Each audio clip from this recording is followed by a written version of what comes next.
สติเป็นต้นกำเนิดคำว่าบริสุทธิ์สติเป็นต้นกำเนิดคำว่าบริสุทธิ์ความรู้ใดๆที่เกิดจากสติก็เป็นความรู้ที่บริสุทธิ์ความสุขใดๆเกิดจากสติความสุขนั้นบริสุทธิ์ท่านทั้งหลายสติเปรียบเสมือนต้นของพระธรรม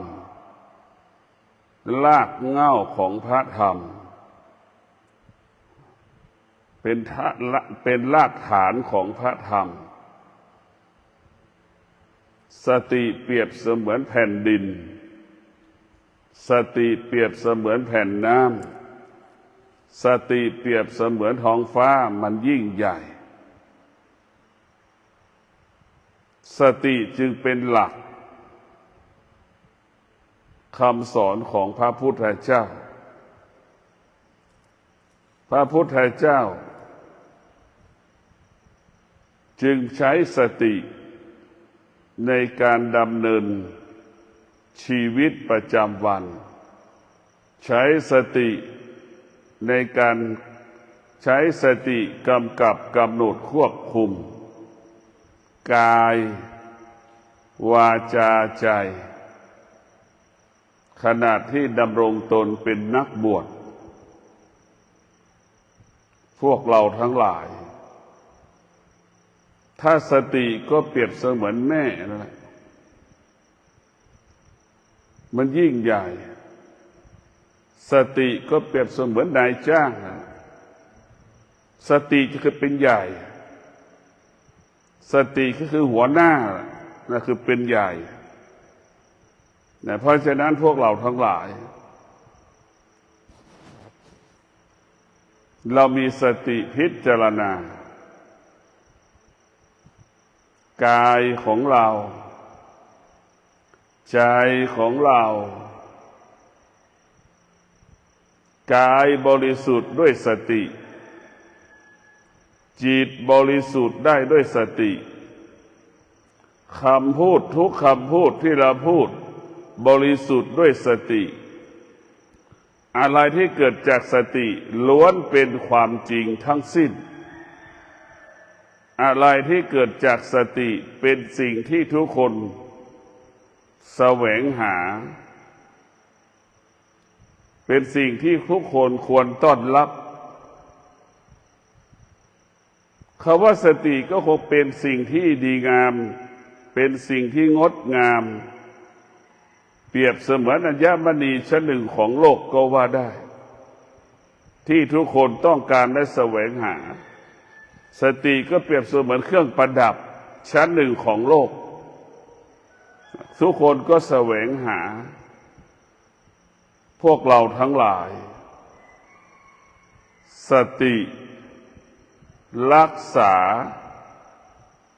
กายให้บริสุทธิ์วาจาให้บริสุทธิ์ใจให้บริสุทธิ์บุคคลที่มีสติ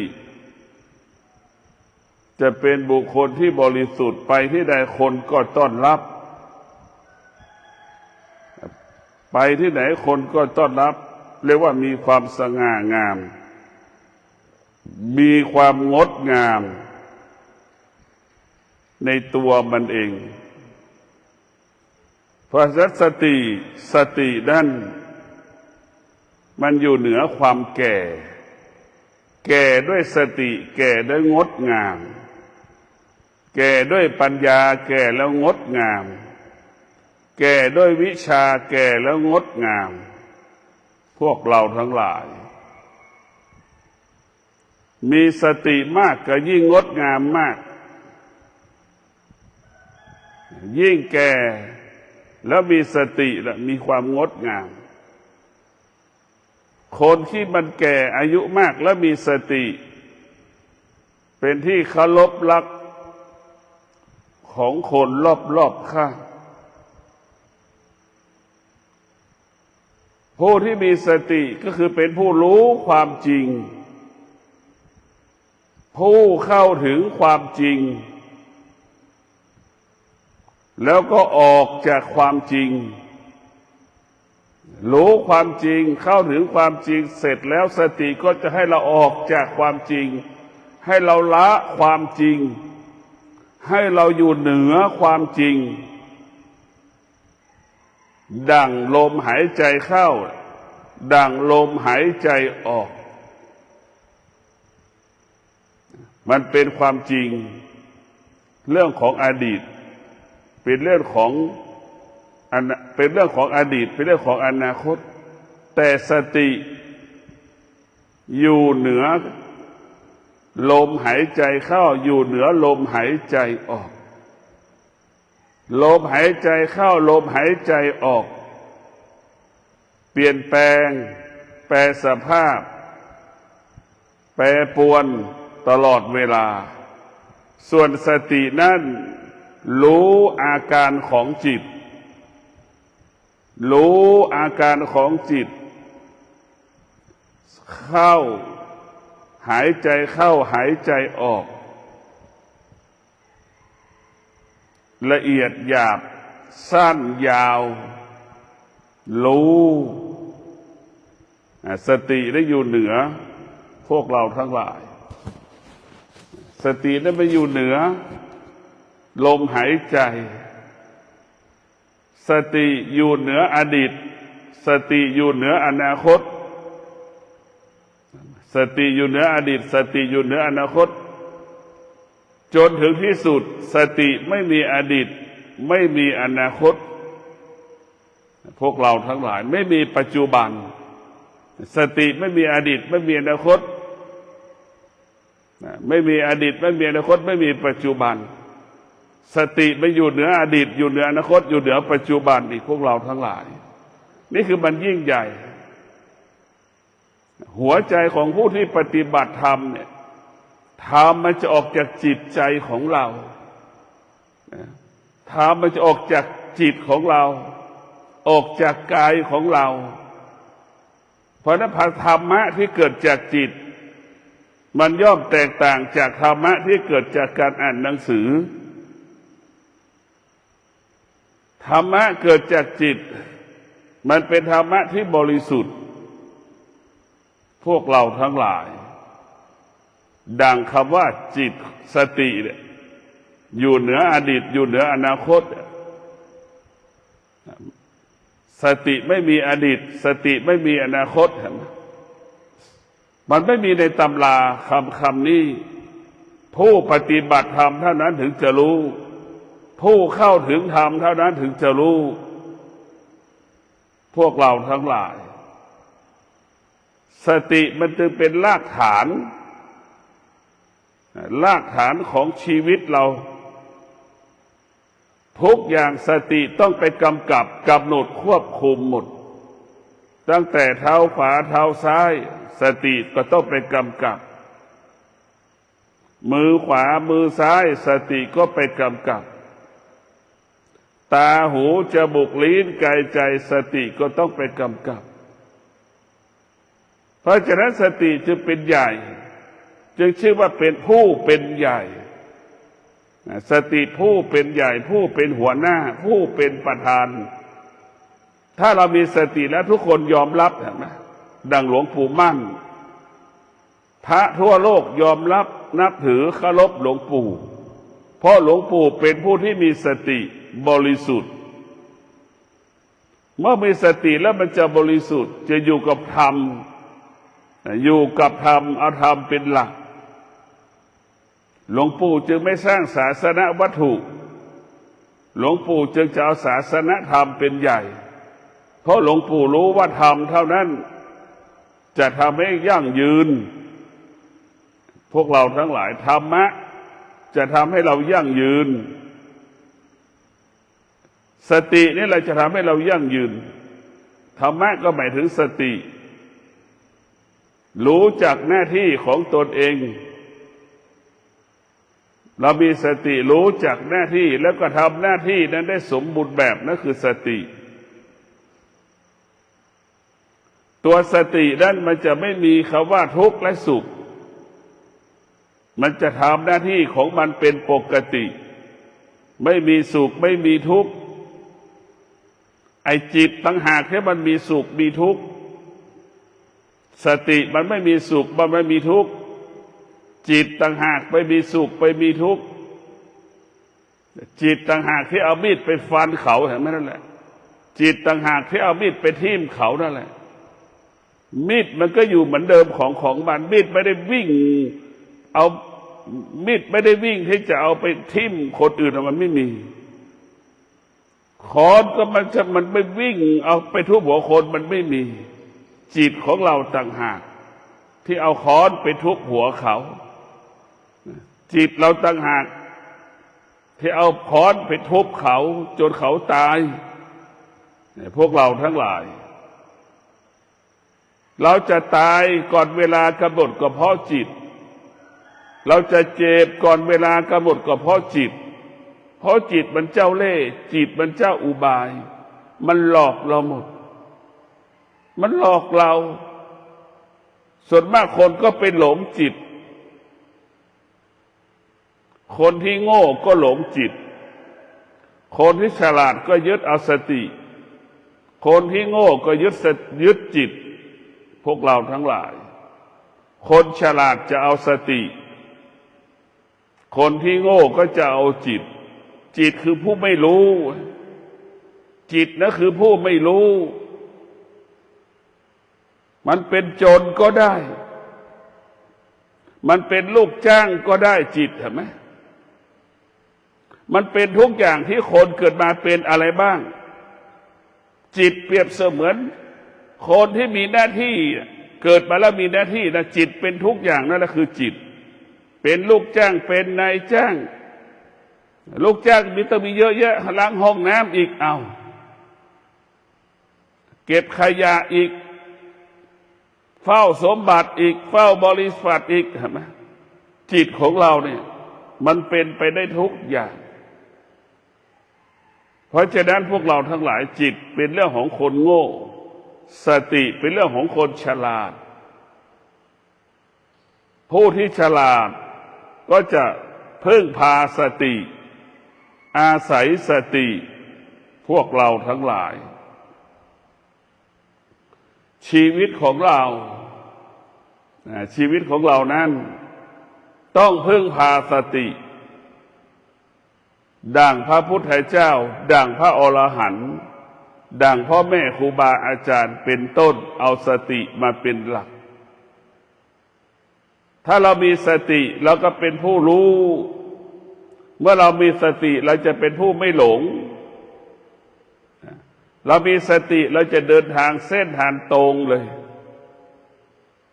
เรามีสติจะเดินทางเส้นทางตรงถึงเป้าหมายบรรลุเป้าหมายพวกเราทั้งหลายสตินั้นมันจะอยู่เหนือสุขอยู่เหนือทุกข์ฝนตกมันก็ทำงานฝนไม่ตกมันก็ทำงานแดดออกมันก็ทำงานทุกอย่างสติจะทำหน้าที่มันเป็นปกติส่วนจิตนั้นมันเจอร้อนมันก็ออกอาการมีข้ออ้างเห็นไหมจิตแล้วนะพอเจอหนาวมันก็มีข้ออ้างมันมีข้ออ้างจิตมันเป็นลักษณะที่มีข้ออ้างมีข้อแก้ตัวไม่สู้ไม่พร้อมจะสู้พร้อมที่จะถอยไอ้การมีข้ออ้างข้อแก้ตัวคือถอยไม่ยอมรับความจริงกลัวความจริงจิตมันกลัวความจริง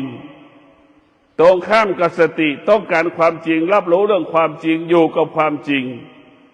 จิตนั้นรับความจริงไม่ได้พระรูปไหนที่พูดความจริงและโยมก็รับไม่ได้พระรูปไหนที่พูดเพราะพูดดีสนุกเฮฮาพระรูปนั้นก็เป็นขวัญใจของชาวบ้าน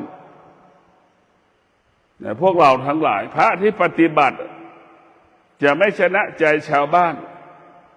เพราะพระปฏิบัติพูดความจริงพูดแล้วมันก็สะเทือนใจจิตมันไม่ชอบความจริงจิตมันเป็นเรื่องของกิเลสจิตมันเกิดจากกิเลสสติมันเกิดจากธรรม สติไม่อยู่ในธรรมสติเป็นเรื่องของธรรมส่วนจิตเป็นเรื่องของกิเลสมันเกิดจากกิเลสของพ่อของแม่แล้วมาเป็นลูกพ่อแม่มีความโลภลูกก็มีความโลภพ่อแม่โมโหหงุดหงิดลูกก็โมโหหงุดหงิดนั่นแหละพ่อแม่เป็นต้นกิเลสลูกก็จึงเป็นลูกของกิเลสเรียกว่ามนุษย์ทั้งหลายสายพันธุ์กิเลสสายเลือดกิเลสมันจึงว่าง่ายว่ายากสอนยากมันจึงมีเหตุจึงมีผลตลอดเวลาพวกเราทั้งหลายส่วนสตินั้นเป็นของธรรมะสติเปรียบเสมือนผู้ควบคุมเหมือนผู้ควบคุมเช่นควานช้างควบคุมช้างนั่นแหละจิตของเราก็เปรียบเสมือนช้างสติจึงควบคุมจิต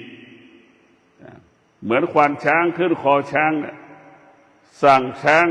ให้นั่งให้นอนให้เดินให้ลากซ่องท่อนสูงเนี่ยพวกเราทั้งหลายสภาพจิตของสภาพจิตมันเป็นผู้ไม่รู้คนเกิดมาทั้งโลกจึงเป็นผู้หลงสิ่งที่รู้ไปยึดติดสิ่งที่รู้วันหนึ่งสิ่งที่รู้มันเปลี่ยนแปลงเสียใจวันหนึ่งสิ่งที่รู้แปลสภาพทุกข์ใจเห็นไหมคนทั้งโลกก็เป็นอย่างนี้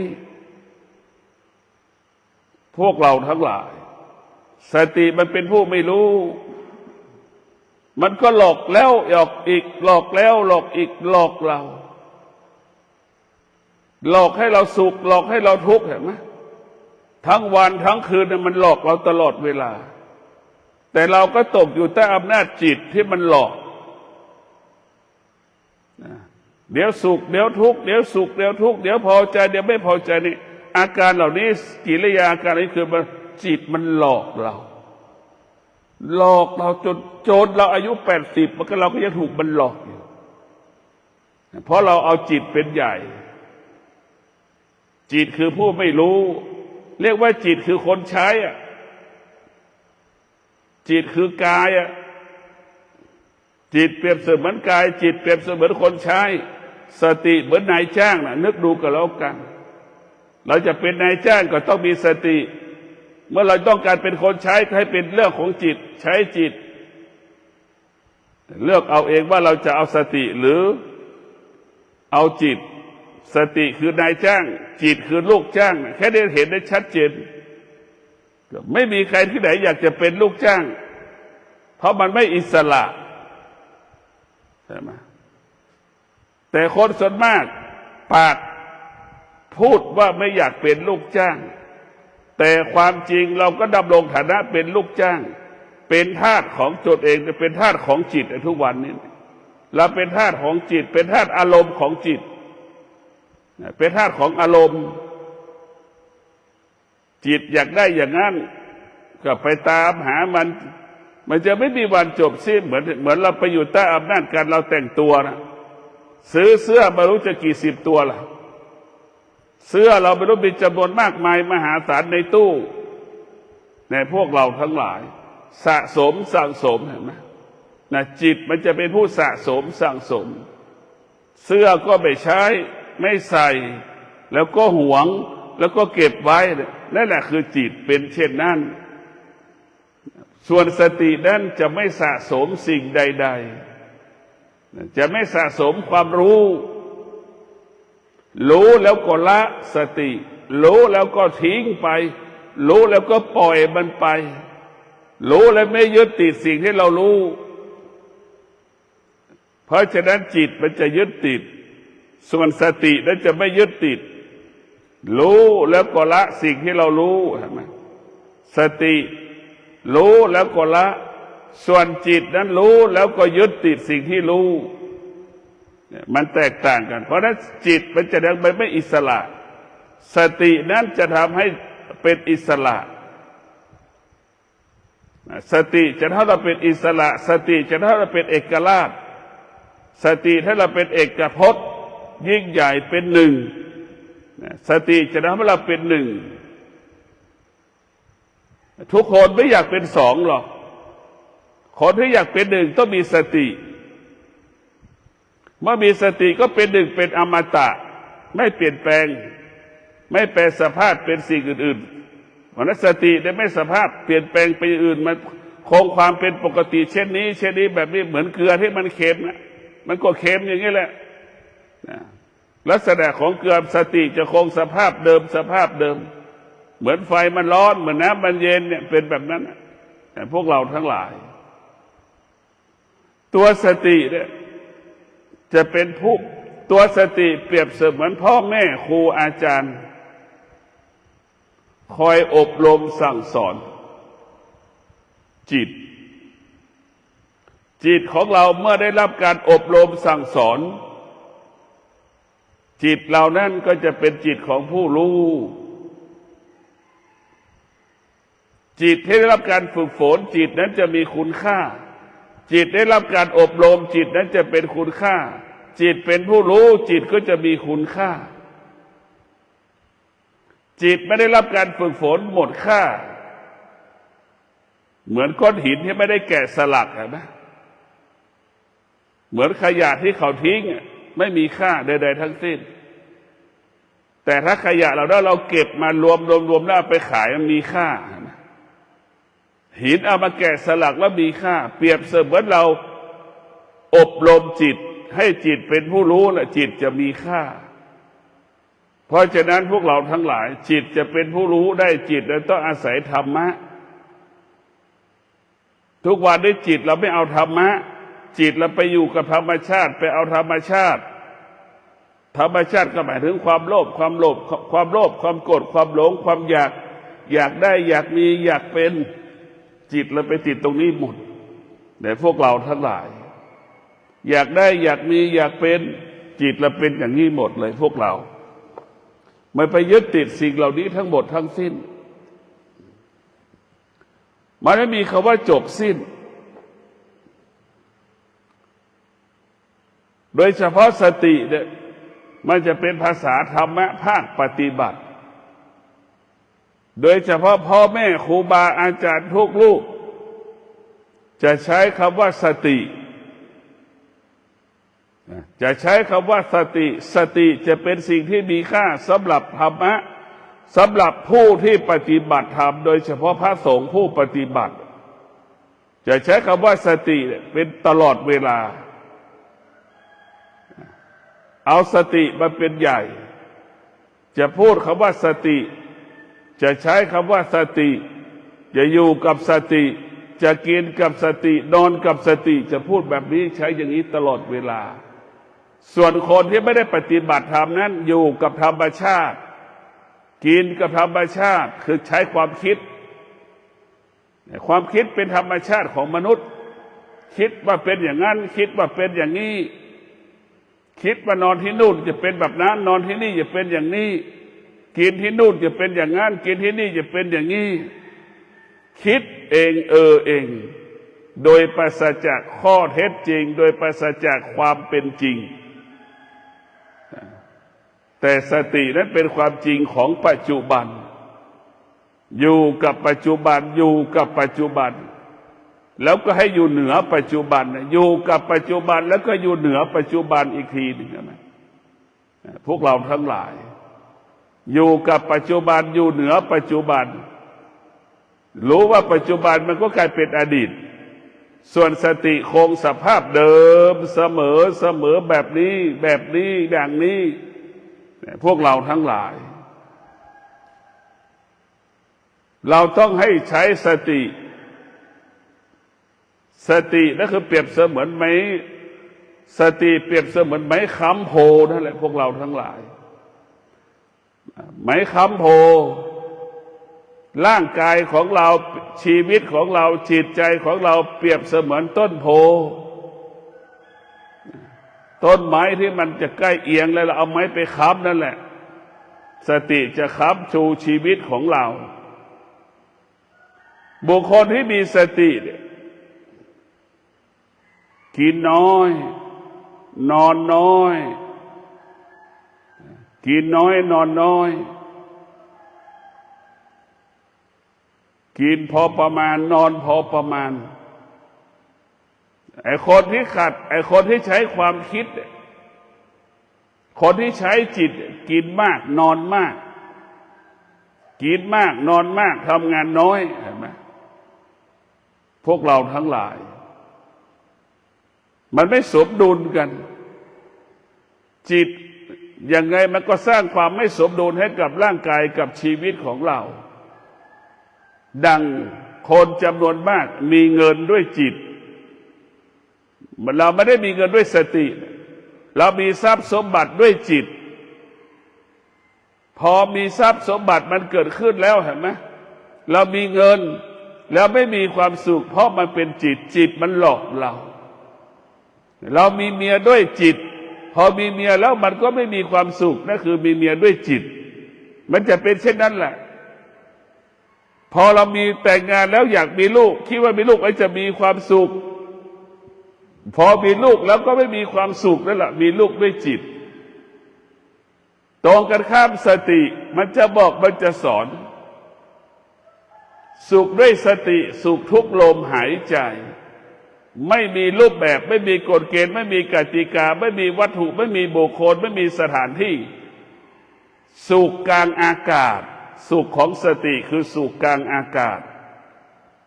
เหมือนเราสัมผัสความหอมของดอกไม้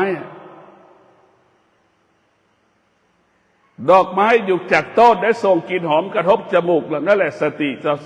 จะมีความสุขแบบนั้นแหละกลางอากาศไม่มีตัวไม่มีตนแต่รู้ได้สัมผัสได้ด้วยสติพวกเราทั้งหลายมันยิ่งใหญ่มากอะไรที่เกิดจากจิตมันเป็นภาระให้เราทั้งสิ้นนะเป็นภาระทั้งหมดเหมือนซื้อรถมาหนึ่งครั้งก็เป็นภาระแม้กระทั่งร่างกายของเราก็ยังเป็นภาระมันเป็นภาระเราหมดทุกๆอย่างตาเจ็บก็เป็นภาระอีกไปหาหมออีกเห็นไหมเป็นภาระทั้งสิ้นภาระก็คือความทุกข์เป็นเหตุให้เกิดความทุกข์ทั้งสิ้นหูเจ็บก็ไปหาหมออีกเป็นความทุกข์ทั้งสิ้นอีกจมูกมันอักเสบอีกก็ไปหาหมออีกเป็นทุกข์อีกมันไม่จบชีวิตเราปากมันเป็นแผลอีกลิ้นมันเป็นแผลอีกไปหาหมออีกมันก็เป็นทุกข์อีกนะมันไม่มีคำว่าจบสิ้นนี่แหละคือจิตมันสร้างภาระสร้างปัญหาสร้างเงื่อนไขเบียดเบียนเรียกว่าเบียดเบียนทำลายร่างกายจิตใจเราจิตมันทำลายจิตมันจึงไม่สงบอย่างมนุษย์จำนวนมากมันจึงไม่สงบนั่นแหละก็เพราะมันเบียดเบียนเนี่ยถามว่าร่างกายส่วนไหนบ้างทำให้เราสุขมันไม่มีร่างกายของเราเนี่ยมันเป็นเหตุให้เราเกิดความทุกข์ทั้งสิ้นตาเจ็บก็เป็นทุกข์หูเจ็บก็เป็นทุกข์จมูกอักเสบก็เป็นทุกข์ลิ้นเจ็บปากเจ็บก็เป็นทุกข์เท้าเจ็บเดินไม่สะดวกก็เป็นทุกข์ไส้ใหญ่ไส้เล็กอักเสบก็เป็นทุกข์ตับไตไส้พุงมาอักเสบก็เป็นทุกข์อีกมันไม่มีอะไรที่ทำให้สุขมันไม่มีพวกเราทั้งหลายจิตเนี่ยมันจะพาเราไปหมดเลยไปสร้างเหตุไปสร้างผลอย่างนี้อย่างนี้อย่างนั้นอย่างนั้นอย่างนี้นี่แหละคือจิตคือผู้ไม่รู้ผู้ไม่รู้จริงๆสติคือผู้รู้เห็นไหมมันรู้จะป่วยไม่ป่วยมันก็ตายจะแก่ไม่แก่มันก็ตายจะไปหาหมอไม่ไปหาหมอมันก็ตายสติมันจะรู้ความจริงเมื่อรู้ความจริงมันก็อยู่กับความจริงเนี่ยพวกเราทั้งหลายมันก็จะไม่หลงทางมันเข้าใจความจริงอยู่กับความจริงจะรักษาจะไปรักษากับหมอเราก็ตายจะไม่รักษาหาหมอก็ตายเราจะเป็นโรคเราก็ตายไม่เป็นโรคมันก็ตายเนี่ยคือสติจะเข้าใจแบบนี้ แต่คนที่มีจิตล้วนๆมีเหตุมีผลสารพัดแก่ก็กลัวแก่พอกลัวแก่ก็ไปทำศัลยกรรมตามันย้อนตาก็ไปกรีดตาอีกทุกอย่างไม่ยอมรับความจริงว่าความแก่มันเกิดก็ไปสรรหาที่จะมาปรับมาปรุงแต่งร่างกายตนเองแต่พวกเราทั้งหลายความจริงไม่สามารถเปลี่ยนแปลงได้เราทำชั่วกลางคืนเราก็รู้เราทำความดีกลางคืนเราก็รู้เราจะทำความดีที่คนเห็นไม่เห็นเราก็รู้เรียกว่าความจริงคือความจริงเพราะฉะนั้นสติพวกเราทั้งหลายมันจะคงความเป็นอมตะอยู่ในกายเราตลอดจิตนี่มันปฏิเสธได้ตลอดเวลามีข้ออ้างมีข้อแก้ตัวทุกข์ก็บอกว่าไม่ทุกข์ผิดก็บอกว่าไม่ผิดจิตจะเป็นแบบไม่มีข้ออ้างมีข้อแก้ตัวพวกเราสติมันรู้ทันทีเลยสติจะคือผู้รู้ผิดถูกรู้อยู่ทุกขณะลมหายใจพวกเราทั้งหลายผู้ที่มีสติผู้ที่มีสติเป็นผู้ตั้งมั่นดังหลวงปู่มั่นตั้งมั่นในธรรมดังหลวงปู่แหวนตั้งมั่นในธรรมครูบาเจ้าศรีวิชัยตั้งมั่นในธรรมหลวงพ่อพุทธบาทตากผ้าตั้งมั่นในธรรมหลวงปู่เทศเทศรังสีเป็นผู้ที่ตั้งมั่นในธรรมเราพิจารณาดูหลวงปู่ทองวัดพระธาตุศรีจอมทองเนี่ยผู้ตั้งมั่นในธรรมจะไม่หวั่นไหวต่อธรรมชาติจะไม่หวั่นไหวต่อการเป็นมนุษย์หรือมนุษย์จะมารบกวนท่านก็ไม่หวั่นไหวเพราะท่านเข้าใจและเท่าทันสิ่งที่เป็นธรรมชาติทั้งหมดสติจะอยู่ในกายของพ่อแม่ครูบาอาจารย์ตั้งมั่นสติจะให้เราตั้งมั่นคงไม่มีคำว่าเปลี่ยนแปลงจะเห็นธรรมเป็นใหญ่เห็นธรรมเป็นใหญ่ยึดธรรมเป็นใหญ่เพราะฉะนั้นผู้ที่มีสติจึงละวัตถุสิ่งของทั้งหมดวัตถุสิ่งของใดๆไม่มีค่าสำหรับผู้ที่มีสติสิ่งที่มีค่าสำหรับผู้มีสติก็คือธรรมะมีสติรู้มีสติรู้มีสติรู้มีสติรู้เท่านั้นนั่นคือธรรมะทำให้เรามีสติรู้คือธรรมะพวกเราทั้งหลายไม่มีสิ่งใดที่งดงามเท่ากับพระธรรมไม่มีสิ่งใดที่ยั่งยืนเท่ากับพระธรรมไม่มีสิ่งใดที่มั่นคงเท่ากับพระธรรมพวกเราทั้งหลายบุคคลที่มีธรรมก็คือมีสติสติก็ต้องประกอบไปด้วยศีลสมาธิและปัญญาสติประกอบไปด้วยศีลสมาธิปัญญาศีลสมาธิปัญญาจึงรวมกันเป็นวิชาความจริงความจริงศีลสมาธิปัญญาจึงให้เราให้เกิดปัญญาวิชาปัญญาวิชาปัญญาจำให้เรารู้ความจริงอยู่เหนือความจริงรู้ความจริงให้เราละความจริงรู้ความจริงไม่ตามรู้ความจริงที่มันปรากฏพวกเราทั้งหลายสตินั้นต้องอาศัยธรรมข้ออื่นๆพวกเราต้อง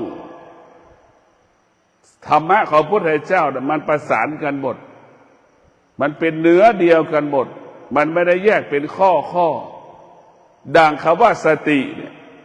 มันประกอบไปด้วยวิชาปัญญาว่าด้วยความจริงก่อนวิชาจะเกิดก่อนปัญญาจะเกิดสติก็ต้องอาศัยความอดทนสติก็ต้องอาศัยวิริยะภาคเพียรนะแล้วจึงเกิดปัญญาจึงเกิดวิชานี่แหละคือพวกเราทั้งหลายมันมีในตัวมันซ้อนกันหมดคำว่าสติไม่ใช่ว่าสติเท่านั้นสติประกอบไปด้วยศีลสมาธิปัญญาศีลสมาธิปัญญาจึงพัฒนามาเป็นวิชาปัญญามันต่อเนื่องสืบเนื่อง มันมีวิริยะภาคเพียรมีความอดทนอยู่ในตัวมันหมดมันสืบเนื่องต่อเนื่องซึ่งกันและกันพวกเราทั้งหลายตัวสติเป็นสิ่งสำคัญเป็นสิ่งที่มีความจำเป็นต่อการมีชีวิตอยู่ของมนุษย์ดังพ่อแม่มีสติพ่อแม่จะเป็นผู้รับผิดชอบชีวิตของลูกพ่อแม่ที่มีสติจะเป็นพ่อแม่ที่อดทนเป็นพ่อแม่ที่มีวิริยะภาคเพียรเพื่อจะทำงานปฏิบัติหน้าที่ได้มาซึ่งปัจจัยสี่เพื่อจะมาซื้อเครื่องอุปโภคบริโภคเครื่องอำนวยความสะดวกนะครับพ่อแม่ที่มีสติจะเป็นผู้ที่มีวิริยะภาคเพียรมีความอดทนวิริยะภาคเพียรและความอดทนกลายมาเป็นปัจจัยสี่ขยายผลมาเป็นปัจจัยสี่เครื่องอำนวยความสะดวกในการดำเนินชีวิตของลูกๆในครอบครัวพ่อแม่ที่มีสติในการทำงานจะอดทนมีวิริยะภาคเพียรมีทรัพย์มีสมบัติจึงทำให้ลูกนั้นอยู่ดีกินดีอยู่ดีกินดีมันต้องจากสติอีกในพวกเราทั้งหลายมีกินมีใช้ก็เกิดจากธรรมะคือมีกินมีใช้ก็เกิดจากสติมันสติก็เป็นบ่อเกิดแห่งทรัพย์บ่อเกิดแห่งสมบัติพ่อแม่มีสติพ่อแม่จะได้ทรัพย์ง่ายมีสติแล้วจะรักมีสติจะได้มีทรัพย์มากแล้วมันจะร่ำรวยเพราะสติร่ำรวยเพราะเรามีสติเราขาดสติคำว่าร่ำรวยไม่เกิดขาดสติก็ยากจนหมดสติก็ยากจนเพราะฉะนั้นพวกเราทั้งหลายพ่อแม่ที่มีสติจะเป็นผู้ที่มีความอดทนเป็นผู้มีวิริยะภาคเพียรอดทนวิริยะภาคเพียรขยายผลมาแปลสภาพมาเป็นปัจจัยสี่เครื่องอำนวยความสะดวกในการดำเนินชีวิตของลูกพ่อแม่มีเงินซื้อรถให้ลูกใช้ได้รถเครื่องก็มีให้ขี่รถยนต์ก็มีให้ขี่รถเก๋งก็มีให้ขี่เกิดจากธรรมะทั้งสิ้นพวกเราทั้งหลายพ่อแม่มีสติจะตั้งมั่นในการปฏิบัติหน้าที่เช่นเดียวกับลูกมีสติลูกก็จะมีความอดทนลูกก็จะมีวิริยะภาคเพียรในการทำงานในการปฏิบัติหน้าที่เพื่อจะได้มาซึ่งปัจจัยสี่เครื่องเพิ่งได้ซื้อมาปัจจัยสี่เพื่อได้เงินได้ทรัพย์ได้สมบัติมาซื้อเครื่องอำนวยความสะดวกให้พ่อแม่ดำเนินชีวิตก็มีลูกจำนวนมากที่มีสติ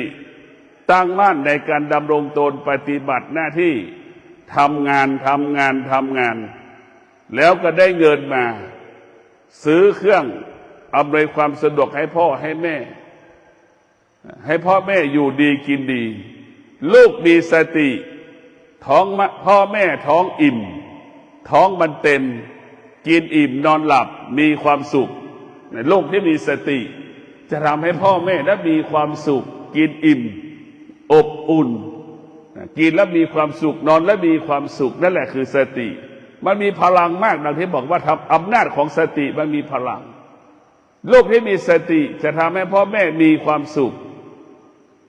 ลูกที่มีสติเป็นที่ไว้ใจเชื่อใจของพ่อแม่ลูกที่มีสติจะสร้างความอบอุ่นให้พ่อให้แม่สละทุกอย่างให้พ่อให้แม่เห็นพ่อแม่เป็นเทพเจ้าเห็นพ่อแม่เป็นพุทธเจ้าจึงอยากดูแลเพราะพระพุทธเจ้าคือดูแลพ่อแม่เห็นไหมซื้อข้าวของให้พ่อแม่กินไม่ให้พ่อแม่อดอยากเพราะว่าให้แม่ลำบากไม่ให้ลำบากเลยนั่นแหละลูกที่มีสติทำให้พ่อแม่กินดีอยู่ดีท้องอิ่มท้องเต็มมีกินมีใช้เหลือกินเหลือใช้ก็เพราะสตินี่แหละพวกเราทั้งหลายสติจึงทำให้เราเป็นคนที่มีกินมีใช้พ่อแม่มีสติลูกมีสติจึงทำให้พ่อแม่ได้อยู่ดีกินดีมีความสุขสตินี่แหละจะประกาศความยิ่งใหญ่ของวงตระกูลอย่างลูกคนนี้มีสติลูกคนนั้นจะอดทนลูกนั้นมีสติลูกคนนั้นก็จะเป็นผู้ที่มีวิริยะภาคเพียร จนถึงที่สุดก็บรรลุเป้าหมายบรรลุวัตถุประสงค์เป็นใหญ่ในแผ่นดินเป็นใหญ่ในหน่วยงานเห็นไหมนั่นแหละเป็นที่ยอมรับของคนทุกๆคนอีกสติเพราะฉะนั้นพวกเราทั้งหลายผู้ที่ดำรงตนเป็นดำรงตำแหน่งเป็นลูกก็ขอให้พวกเราใช้สตินะอย่าใช้ความคิดอย่าใช้ความคิดอย่าไปใช้จิตให้ใช้สติให้ใช้สติความคิดพอไปเจอร้อนมันก็อ้างมันนั่นคือจิตมันไม่ดีแต่สตินั้นเจอร้อนมันก็อยู่ต่อสู้เพราะมันรู้ว่าร้อนขนาดหนึ่งเจอหนาวความหนาวเย็นมันสติมันก็รู้ว่าเกิดขึ้นขนาดหนึ่งเวลาหนึ่งฝนมันตกก็รู้ว่ามันเกิดขึ้นขนาดหนึ่งเวลาหนึ่งจะเป็นแบบนี้อย่างนี้นะพวกเราทั้งหลายนี่แหละสติมันจะอยู่กับความเป็นจริงอยู่กับความเป็นจริงตลอดเวลาลูกทั้งหลายคนใช้สติกำกับชีวิตถ้าลูกคนไหนมีสติเวลาแม่นอนแม่เข้านอนมีความสุขลูกที่มีสติแม่ไว้ใจเชื่อใจนอนหลับอย่างมีความสุขส่วนลูกที่ไม่มีสติขาดสติใช้จิตมันก็หลงไงแต่ลูกบางคนคืนนี้เช้านี้ยังไม่ได้นอนหลับเลยนะยังกินเที่ยวเล่นนอนอยู่เนี่ยลูกแม่จะนอนไม่หลับนอนไม่มีความสุขนอนด้วยสตินอนได้มีความสุขสติคือความจริงขอความสุขสวัสดีจงเกิดกับพวกเราทั้งหลายมีสติรู้มีสติรู้แม่มีสติรู้ลูกก็มีความสุขท้องลูกก็อิ่มลูกก็มีชีวิตในลูกดำเนินชีวิตก็มีเครื่องอำนวยความสะดวกเครื่องอำนวยความสะดวกตลอดกาลเวลาอันนี้แหละแม่ลูกพ่อแม่มีสติจะทำให้ลูกอยู่ดีกินดีมีความสุขเช่นเดียวกับลูกยามที่พ่อแม่แก่ลูกมีสติลูกก็จะทำงานลูกมีสติทำงานแปลสภาพงานเป็นเงินแปลสภาพเงินเป็นวัตถุสิ่งของจึงทำให้แม่อยู่ดีกินดีจึงทำให้พ่อแม่นั้นอยู่ดีกินดีมีความสุขนี่แหละคืออานุภาพของธรรมะพวกเราทั้งหลายท้ายสุดเรียกว่าภาษาธรรมะมันจบด้วยธรรมธรรมะเท่านั้นจะตอบโจทย์ชีวิตเราได้ธรรมะเท่านั้นจะตอบโจทย์ชีวิตเขาได้ดังเขาว่าอดทนให้เรามีกินอดทนทำให้เราเหลือกินอดทนทำให้เราเหลือเก็บอดทนถ้าเราเหลือออมไม่ให้เรามีออมเหลือออมอีกเพราะถ้าอดทนเท่านั้นจะทำให้เราชีวิตเราอุดมสมบูรณ์ด้วยทรัพย์สมบัติและปัจจัยสี่ถ้าชีวิตของเรามีธรรมะชีวิตเราก็อุดมสมบูรณ์ไปด้วยทรัพย์สมบัติปัจจัยสี่ก็ขอให้พวกเราทั้งหลายมีสติรู้มีสติรู้อยู่เหนืออดีตอยู่เหนือปัจจุบันอยู่เหนืออนาคตมีสติเราไม่ยึดติดอดีตอนาคตปัจจุบันสติจะยิ่งใหญ่กว่าอดีตอนาคตปัจจุบันก็ขอความสุขสวัสดีจงเกิดแก่ท่านทั้งหลายมีสติรู้ชนะสำเร็จมีสติรู้บรรลุเป้าหมายขอเจริญพร